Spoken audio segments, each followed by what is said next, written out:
Firstly, thank you for accepting my invitation and accepting to be on my show.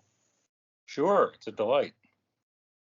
So I've gone through your profile and I've gone through your website and I came to know that you're an anthropologist and you're an author and you're a professor of a university in US. Um, yeah, I'm an anthropologist at the University of Texas at Austin. I teach in the Department of Religious Studies there. I've done a lot of work on Japanese religion, and then I also write not only academic work, but I write sort of general work as well. And I have just published a book that deals with it's sort of a memoir of my experiences of an anthropologist. So so before talking about your self, can you please introduce yourself to my audience? Yeah, sure. Well, as I said, I'm an anthropologist. I I don't know what's interesting to say about me. Not much. I've been at the University of Texas for about 20 years. As I said, most of my work is related to Japan, but I have sort of two streams of interest that revolve around the question of how science and religion and culture are related to each other. And one looks at Japan, and the other one looks at sort of the culture and ethics of space exploration. So those two areas are of interest to me. Um, and I've spent many years in Japan, probably a total of about 5 years living in Japan, mostly doing field work for related to my research, but I've also taught there at Waseda University. Um, and I guess other than that, I did my PhD at the University of Pittsburgh, and um, I live in Austin, Texas. So science, culture, and religion. So you have interest about it. Yeah. So I guess the way I've always been interested in understanding how people conceptualize science and how they conceptualize scientific things. So I was originally trained as a medical anthropologist, and my first research was focused on studying how people in rural Japan think about the onset of senile dementia and Alzheimer's disease. And basically, what I found was that rather than really thinking of it as a medical category, they tend to think of it more as a moral category. And there's a sense that you can do things that might stave off or prevent the onset of this. And because of that, you should do those things. Now, a lot has changed. That research was done 25 years ago, and so things are very different today. Um, but then I spent a lot of time doing work in general on life in rural Japan. I'm also interested in religion, and I'm kind of broadly interested in the question of partly why people do what other people tell them to do. And that occurs in science and in politics and religion and all sorts of different areas. And so I tend to have pretty broad interests. And I did a great deal of work on religion in Japan, looking at both Buddhism and Shinto. And then about, I don't know, 10 or 12 years ago, I had always been interested in the space program since I was a kid. I grew up in the Apollo era in the United States in the 1960s. And so I started getting interested in that and had some communication with people who were doing um, research on basically listening to see if anybody's sending messages from outer space, um, and I got quite interested in why people do that, what kind of what their assumptions are, and that turned into another whole project. And so I've done quite a bit of work recent years that look at what's known as active SETI, which is not just listening for messages, but sending messages into space with the hopes that ET out there will hear it. And I'm actually very much against doing that. I think it's a really bad idea. And so I've written quite a few papers that explain why I think it's a problem. So what is your book is about? How many books you have published and what is it about? Oh, um, well, I think I have 8 books published. Oh, So probably ought to just tell you the most recent ones. okay. Um, I published a book in 2016 that's called Science, Culture, and the Search for Extraterrestrial Intelligence. And that really looks at the cultural assumptions that astronomers and others who have been involved in trying to find evidence of extraterrestrial intelligence bring to the table, and how it shapes the way they go about their what they're trying to do, and the fact that they're often not very aware of that. That's a problem. And so um, then in 2020, I published a book that looks at entrepreneurs in rural Japan. Rural Japan well, Japan as a whole is experiencing a loss of population. Right now, their population is declining by about 500,000 people per year, and that's going to accelerate. And so, right now, the government predicts that you know by the end of this century, there might be about 45 million Japanese, and today there are 125 million Japanese. And so, this is accelerated in rural areas. And I got interested in there are a lot of people who go to rural areas and start businesses. And I was curious, why would you start a business in a place that's losing population? And so I did a research project on that and published a book on it last year. And then the book that just came out is called Embracing Uncertainty, Future Jazz, that 13th century Buddhist monk and the invention of cultures. And that's really a memoir that looks into my experience as an anthropologist, but also connects it up with Zen Buddhism, which I've spent a lot of time studying, and music. I'm a jazz drummer, and so I'm pretty interested in music. I come from a musical family, and so it really kind of puts together a whole bunch of things I've been thinking about for a long time in a way that is accessible to general readers. It's not an academic book. It's written to be something that anybody can pick up and read and hopefully find interesting. And then I have another book coming out on September 1st, which has the ominous title, The Blood of Gutoku, which is a murder mystery set in rural Japan in my field site. So it makes use of my own experiences living in rural Japan and uses real things. Everything in it that is described, including many of the people, are real. But the story, of course, is not a real story, and so it follows an anthropologist who solves a couple of murders that happen in Buddhist temples. So that's mostly what I've been working on lately. So, you understood only the religion in Japan or other religions too? It seems like you are completely into Japan religion. And what is the thing that you observed and that made you think? Hmm. Um, well, I will be the first to say that I know almost nothing about Christianity. I never really. I studied a bit in my master's degree, but I don't know much about it. I really, my interests are in Japanese religion, and I think one of the things that often surprises people and intrigues them is that Japanese describe themselves as not being religious for the most part, despite the fact that there are temples and shrines everywhere you go. And they don't think of themselves religious in the sense that Westerners, like people from Abrahamic traditions, think of themselves as religious, where you have to have faith, you have to believe in a deity.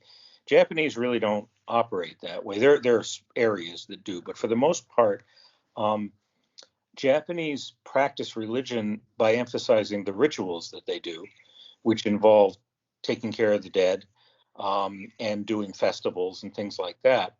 And they don't really concern themselves too much about whether or not you believe in deities or spirit beings, or if you believe the ancestors are actual spirits, or it's just your memories. That really doesn't matter to them very much. And so what you have is a very flexible religious approach that also allows you to belong to more than one religion at the same time. So most Japanese describe themselves as being Buddhist and Shinto at the same time. That's normal for Japanese. Um, and so the way that Japanese engage in religion is very different from the way Westerners in particular do. Also, Shinto is polytheistic, and so there are lots and lots and lots of deities.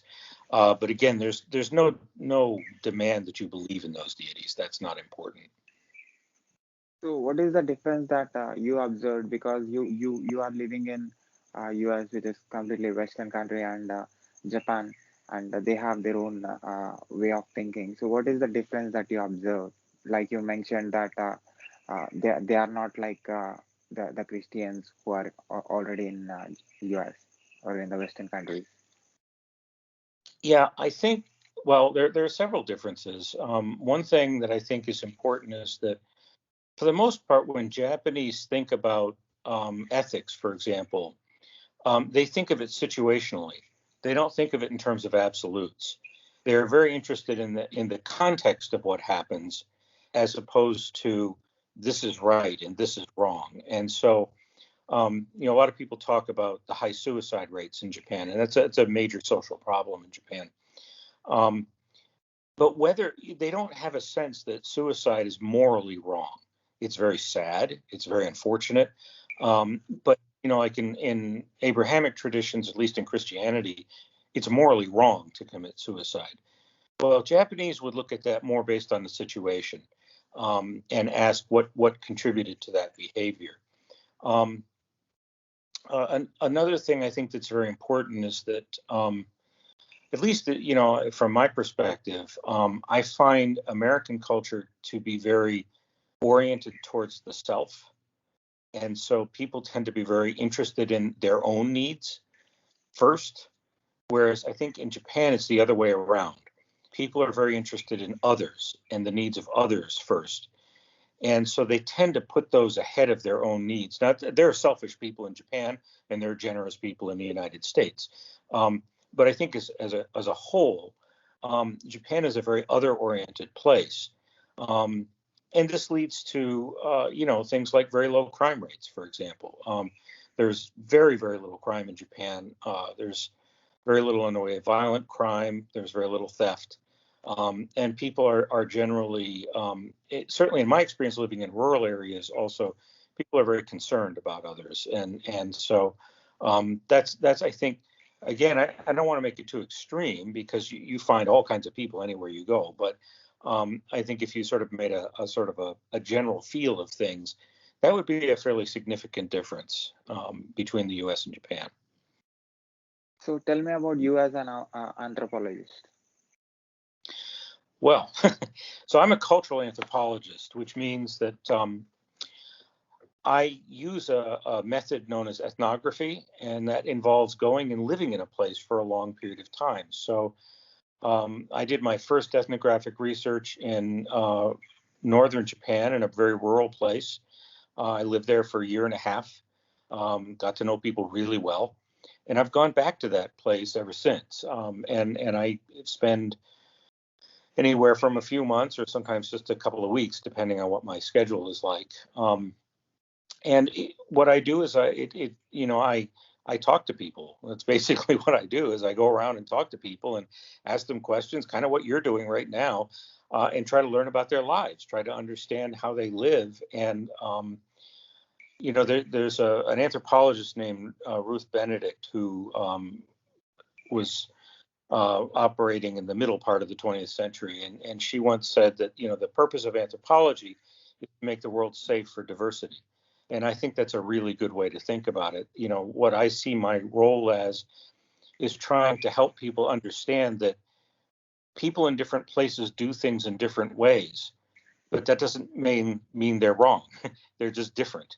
And so the goal is to try to help to understand why they do things the way they do them, because there's always a logic behind the things that people do. And so as an anthropologist, my goal is to try to understand that logic and then sort of try to translate it for people, in the English speaking world who read my books, so that they, understand why people do the things that they do and that those things make sense. And for me, I think a big part of anthropology is, I talk about this in my new book, this undermines, ethnographic research undermines your sense of certainty about what's right, because you begin to realize other people's way of doing things make just as much sense as your own way of doing things if you just understand them. And so then you really start scratching your head about, well, oh, I thought this was the right way to do things, but that way makes sense too. And I think that's very healthy. I think having our sense of certainty undermined is really good for us because it makes us more humble, makes us have a greater sense that, you and I might not think of things in the same way, but we can talk to each other and understand it and come to see how it makes sense in the ways that we think about things. And so to me, that's really what being an anthropologist is about, is really trying to sort of grasp the diversity of the way that humans are really complicated. So, it's a big job, but try to understand the diversity of the way humans put their worlds. So you already know that people in different parts of the world or people are different. People are different, so we have to accept them for what they are.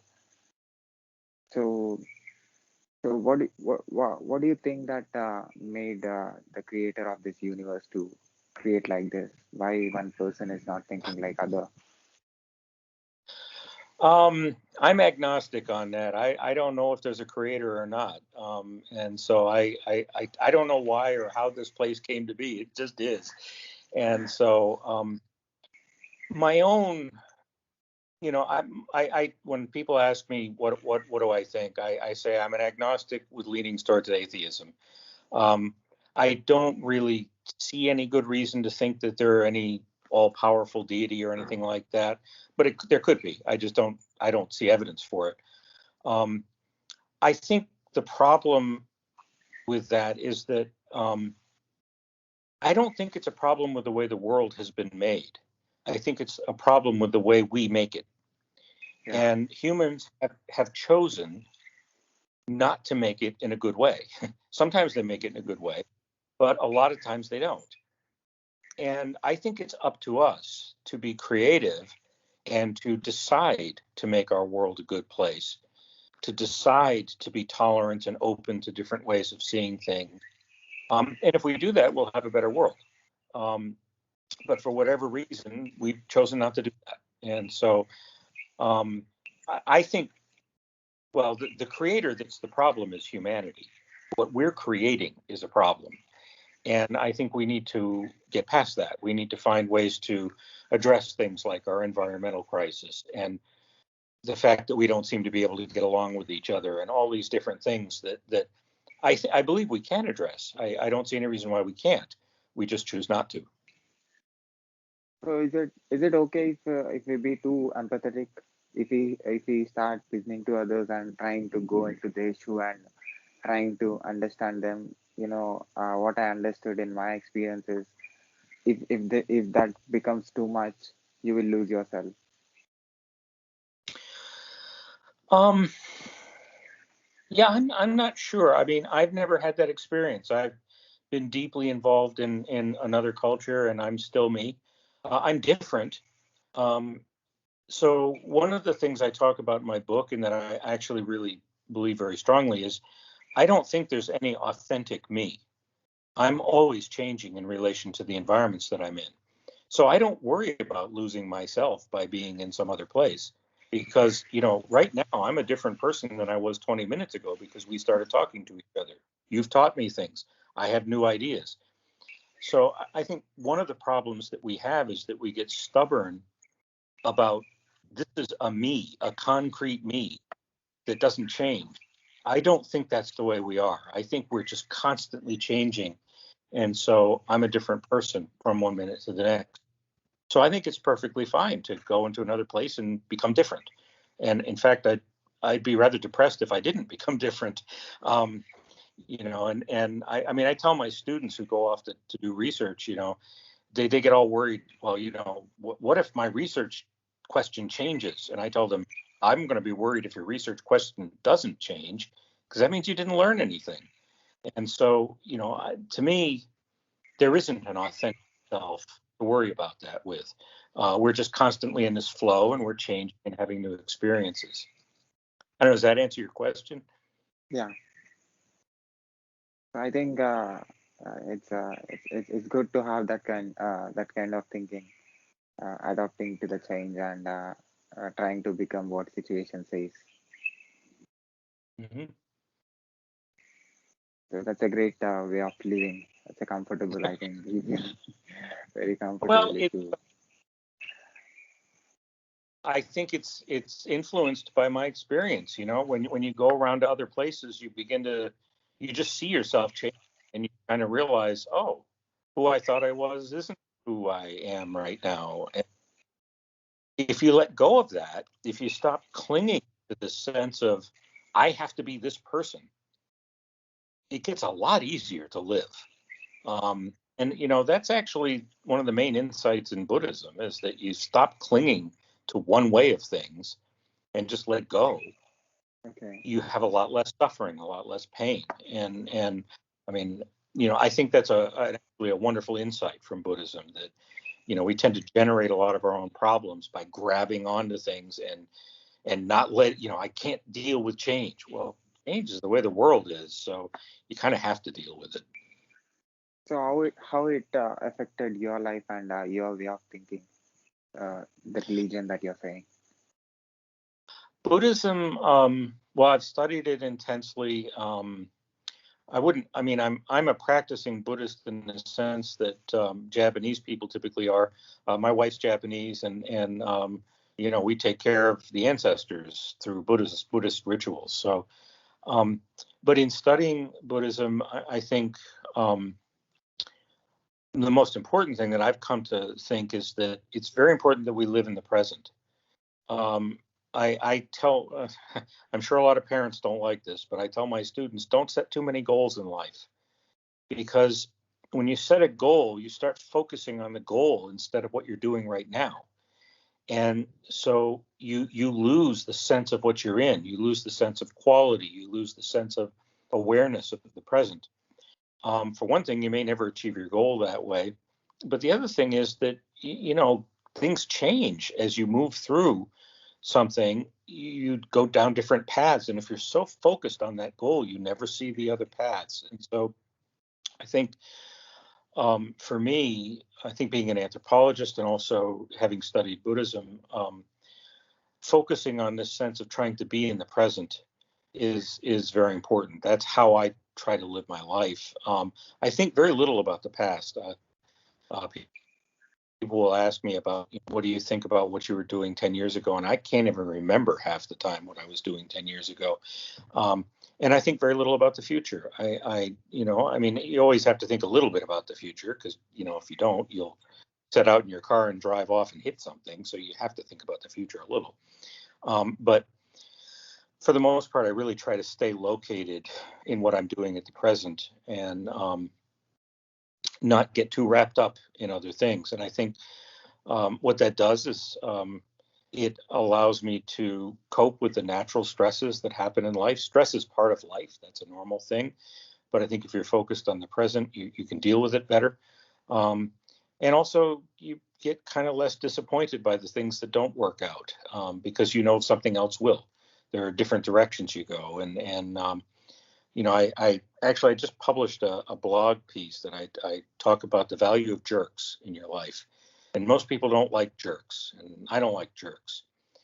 But there have been two major jerks in my life that completely changed the path of my life because I chose to do something else because of those two jerks.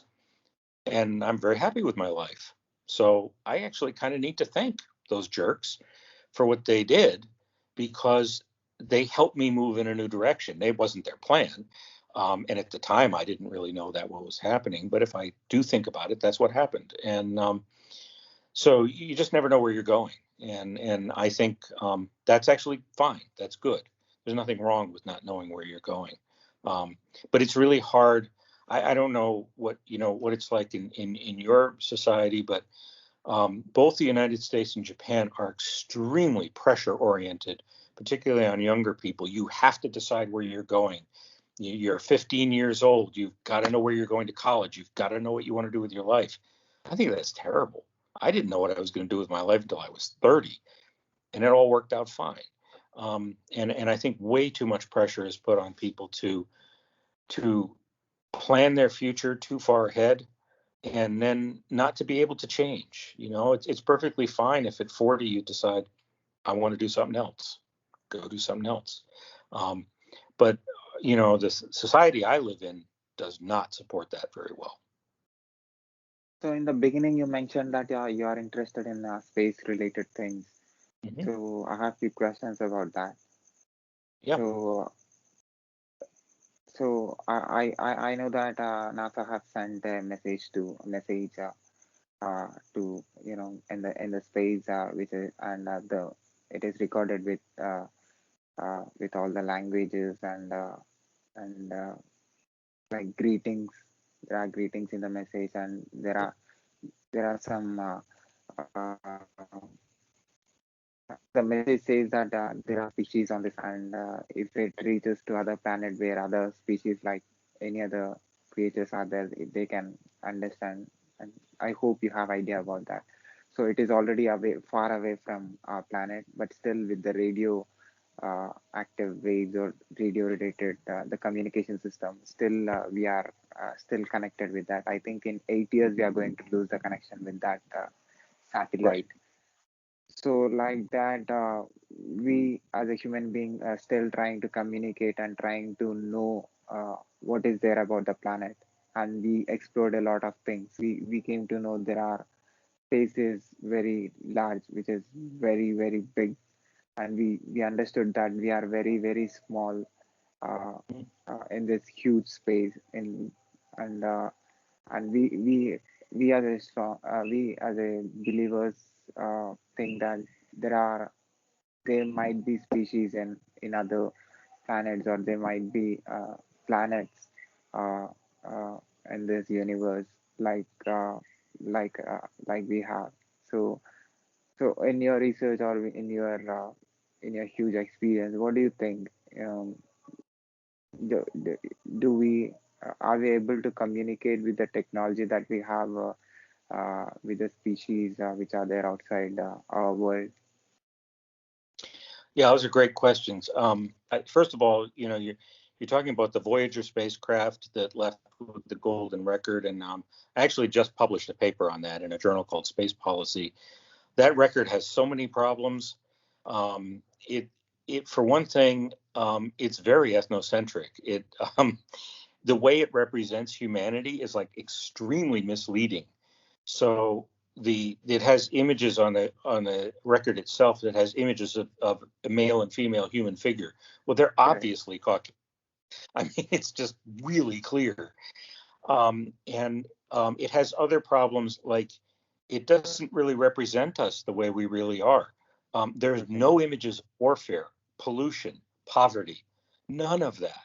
Yeah. So if ET ever did pick it up, and this is what I talk about in the article, and looked at it, figured it out somehow, and it has a map, so you could maybe find us if you knew what you're doing. And they got here, they probably just look at us and go, what the hell? I mean, this is not how you described yourself. You people are terrible. So I think it's a very problematic message. That said, um, nobody's probably ever going to find it. Um, because you made a really good point. We've come to realize just how vast space is. So the Voyager spacecraft are really, really, really far away. But in Yeah. terms of our galaxy, they're right next door. And the I think the estimate for one of them, I can't remember which one, is that it will go near another star system in about 70,000 years. And by near, it'll be a light year away from it. So, it's this tiny, tiny speck of a machine in space. I don't think it'll ever get intercepted by anybody. It would be an enormous stroke of luck if somehow it got intercepted by anyone. Now, radio transmissions are different. We can target radio transmissions. They could conceivably be picked up, and they're moving at the speed of light. So it's a very different kind of transmission. The question you ask about, can we understand each other? As an anthropologist, that's been one of the really big questions I've thought about because it kind of gets back to the issue of empathy that you raised a few minutes ago. Um, if you think about this for a minute, you and I, because we're both human beings, we assume we can empathize and understand each other's perspective. And to a point, that's true. But then there's this other side of things. You grew up in a different culture from my culture. we really don't have the same experiences. So there's some real differences there that are difficult. But for the most part, we can communicate. And yet, humans have a terrible time communicating. They have a really hard time understanding each other cross culturally. Now, imagine you wanted to talk to a dog. Now, I love dogs. I have two dogs. They're great animals. They don't see the world that we do, the way we do. And I'll give you an example of how different their world is. So you probably don't know the answer, but I'll ask you. Do you know how many scent receptors you have in your nose? Right. Nobody would know that. You have about 20 million. That's a typical human. A dog might have 200 million scent receptors in its nose. So what that means is it's processing information that you and I can't even imagine. There's no way for us to put together the world the way the dog puts together the world. On top of that, dogs have better hearing than we do, and they see things differently. They do see in colors, but not the spectrum's different from ours. So dogs are very much like humans. We can communicate with them, but they're really different too. So there's some real limitations on our ability to communicate with dogs. So now imagine I think dogs are intelligent beings. So imagine an intelligent being that learns how to build spacecraft and maybe radio telescopes and things, living on another planet. And they've evolved in a different environment from ours. So dogs communicate well with humans, partly because they evolved on Earth, they're mammals, and for between 6 and 9,000 years, they've been co-evolving with humans. We selectively breed them to be able to understand us. Well, even an intelligent being that evolves on an entirely different planet, we might really not be able to say hello to them. And it might have nothing to do with intelligence or communication skills or anything like that. It may be simply that maybe their communication apparatus is different from ours. So what if we ran across a species of intelligent bats who echolocate? Well, we're going to have a really hard time communicating with them. So I don't think it's impossible, but I think sometimes we're a little bit too, I guess, a little bit too naive in thinking about just what a tremendously difficult task it will be to communicate if we ever run across anyone else, because we struggle with communicating with other animals, intelligent animals, right here on our own planet, and they've evolved with us. And so I guess I'm slightly pessimistic that if we run into each other, we may not actually be able to communicate. So recently, I think Google CEO or the Facebook CEO have said that Amazon had Jeff Bezos uh, and SpaceX, Elon Musk are concentrating on the space study and they are working on it. So why can't you do that? I think Google CEO was asked this question, and he said the same thing that you said now. He said that let me live on this planet. Let me concentrate on the things which are there on this planet. So even my thinking is also like that. We are unable to communicate with the human beings who are around us, who are who are living in different countries on the same planet. So, like you raised an interesting and intelligent point. Like, how can we able to communicate or connect with people who are completely different? I mean, completely far away, or we don't even know whether they care our message or they care our things what we are sending. And like you mentioned, the difference between the human being and the dog, and you said dog has more understanding of observing power than a human being. So if there is this much difference between two species on the same planet, so it is highly impossible. This is a possibility. It is highly impossible for a species on this planet to communicate or try to uh, connect with other species on other planet, which is, do you think that it is human is wasting its time and spending a lot of energies on it? Because the same energies like this Google CEO, I don't remember who uh, that guy is, but he's head of the big organization. He said that let me concentrate on this. I think that is not working. We are still unable to communicate with the species on this Right. planet. We are still working on a lot of things. We are not able to communicate with our own family members. Still, we, even if we spend for 70 to 80 years of our life, we can't know what other person is thinking. So but what do you say as a tech guy? I did a master's in software engineering and graduation in computer science and engineering, which is about information technology. So understanding and saving the information in data centers and letting the next generation to know what happened before and saving it and and creating the data centers in a safe place where there will be less natural disasters, so that we can tell the next 100 years after we lived like this, we did things like this. So the we are still unable to, but we can't say that we cannot communicate, because we did a lot because of this mobile, this Skype communicating, this software, and because of these devices, communicating devices, we are able to communicate by sitting in different countries. Right. But we did this, so uh, we cannot say that that may not be possible because of what we did as a human being. We have evolved a lot. Mhm. So, but still, it's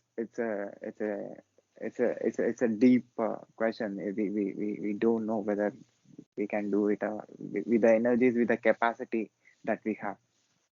My guess, I mean, in essence, we're really not expending all that much on listening or sending in terms of global effort. There are really just a few people involved in that, and so now a lot is being expended on getting people into space. That's a different story, um, but I think overall, before we go much further with the whole space thing, we need to really sit down as a species and think about our problems here and how to do things like you said. How do we communicate with each other? Um, how do we have empathy for the ways that other people live? And what I fear is that expanding into space, Jeff Bezos and Elon Musk and others want to do this, and um, I'm really worried that it will just transfer what we're already screwing up into space and just make it worse. We need to change the way that we see the world, and we need to, from my perspective, we need to move away from a model of life that emphasizes consumption and one that emphasizes sustainability. The capitalist system is a consumption based way of doing things. The idea is to consume all of the resources you can consume and turn that into wealth. That has some advantages. It works. But the problem is you eventually run out of resources. And so, what people like, I think, Bezos and Musk want to do is just expand the resources into space. Well, it's the same thing. We'll just consume those. It may take a long time, but it's the same thing. Um, I think we need to change the way that we see the world, and that we need to think in terms of building sustainable ways to live that aren't grounded in the idea that you just have to keep consuming more and more and more in order to live. I think when we get there, it makes a lot more sense to start thinking about exploring space, because then we expand in a way that isn't grounded in competition and conflict and consumption, but maybe in cooperation. And our problems are very, very serious right now. A lot of people don't seem to grasp just how serious they are. I mean, where I live, we're experiencing unusual rain this summer. We have been for the past few summers. Things are changing. Other United States, it's ridiculously hot.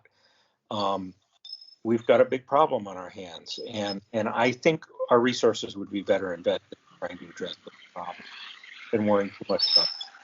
point in time? Like he started different projects.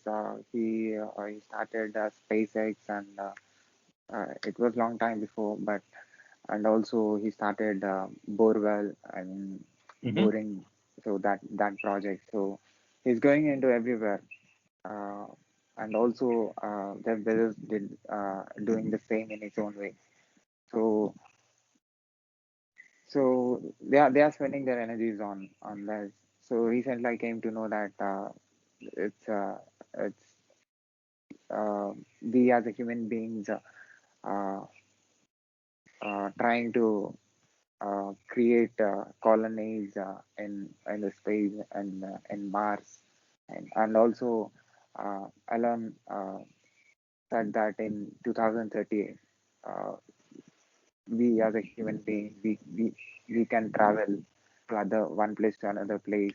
uh, I mean from Earth to that place to other planet, like they are traveling to other countries. And he said that, and he's working every day. If we see his tweets, it shows how interested he is. And I think it seems like he's going to do that.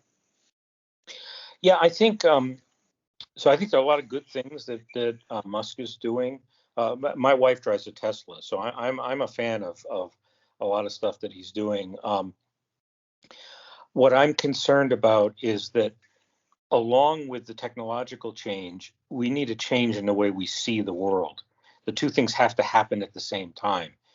And I'm afraid that even with the best of intentions, Musk might come up with new technologies that help. But if we don't change the way we're thinking about things, we're just going to we're going to reproduce the same behaviors. And I think that's really what has to happen. And so I'm not actually against exploration of space. I want to see it prioritized in an appropriate way, and that part of our thinking about this is really rethinking how we interact with our world and our environment. And I don't see enough of that, and that's unfortunate. And I'm not saying it's not like it's his fault or Bezos's fault. It's a broader problem our world has, in that um, the model that we've developed is one that is ultimately destined to fail, and so we need to rethink that right now. So So one question that comes in my mind when I see these people doing a lot of space study and uh, trying to move from this place to other place. So as a person who is into space study from long time, my question to you, if you can able to say this answer, that will be a big thing for me in my life. So my question is,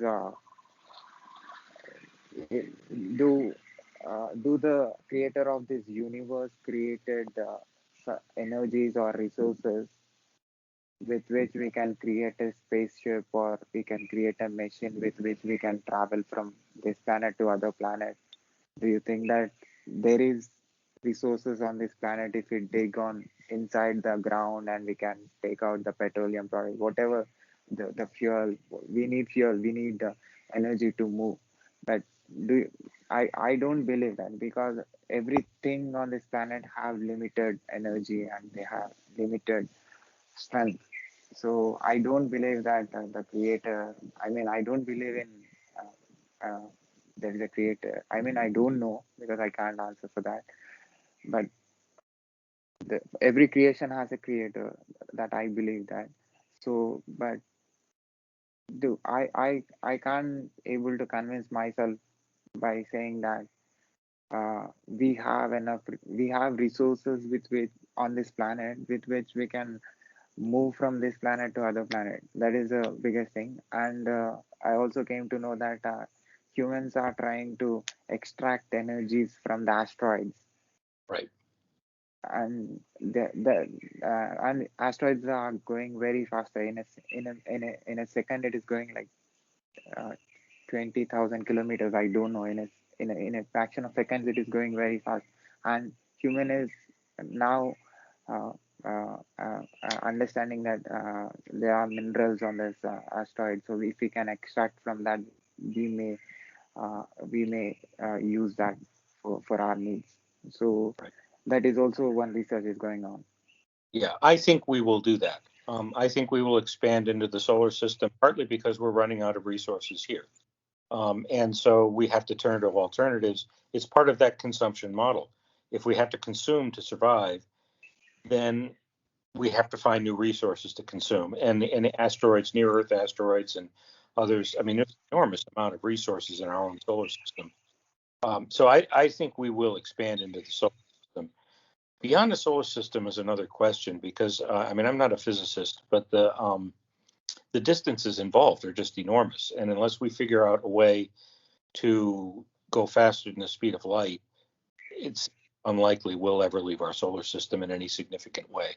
And so I see that as a long-term, problem. But the reality is that expansion into the solar system can go on for a very long time. There are a lot of resources there. But at some point, again, unless we change the way we see things, we're going to hit the same wall. Eventually, we're going to look at it and go, wow, we're using up the resources. Now, maybe a long time in the future, and maybe we'll figure it out between now and then. Um, but the the fact is that I think we will expand because it'll be out of necessity.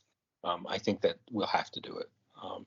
And I think that's why we're looking at the moon and looking at Mars and these things very seriously now. I will say that you're living in a very different world from the one I was living in. When I was say in my 20s, um, when I was growing up in the 60s, everyone thought we would be doing all of this right now, that we'd have moon bases and Mars bases and everything, and none of it happened. I think it's actually going to happen now. I think that's where we're headed. Um, I think the big concern now is that we do it in a good way, that we're thoughtful in the way we approach it. So um, I think I'm going to have to go pretty soon. Shall we? You want to ask one more question? Yeah. So I have a lot of questions, but I will end up this interview. I came to know that you are also a podcaster. So what do you put? What content you put in that? Yeah, I am a podcaster for Science, Technology, and Society channel on the New Books Network. And generally, I do books that are written by people who are interested in the interaction between science and society and technology and society. And what we do is something very similar to what you're doing. I read the book and then I interview the author and we do a really detailed interview, and it usually lasts anywhere from a half hour to an hour and a half. Um, and the author, we talk in depth about the books. And so um, it's really a wonderful opportunity to kind of explore what was behind the writing of a book, what the author was thinking about, and to get into some of the details in the book. And so, I'd encourage you to check the New Books Network is huge. They do all kinds of different books. It's all done on a volunteer basis.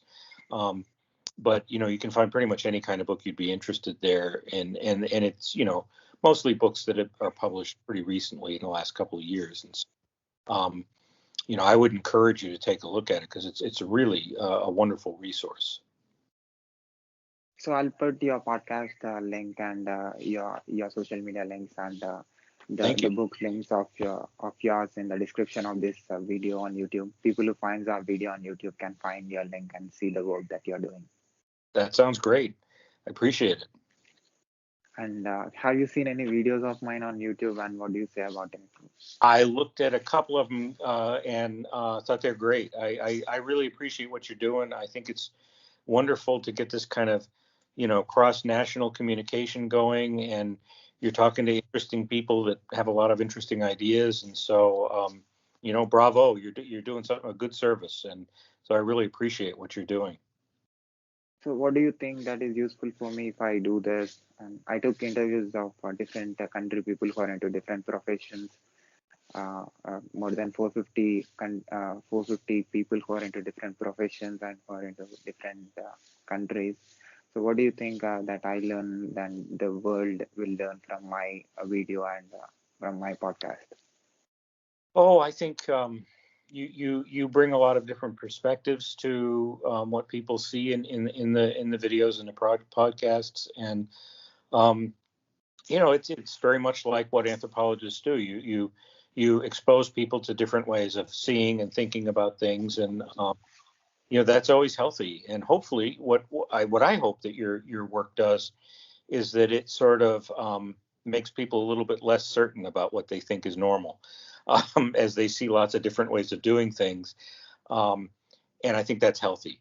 So I would encourage you to just keep finding interesting people that are kind of different, and shake people up, shake your viewers and listeners up, and get them to see really different ways of looking at the world. That's just a very healthy thing to do. And again, I think what you're doing is great.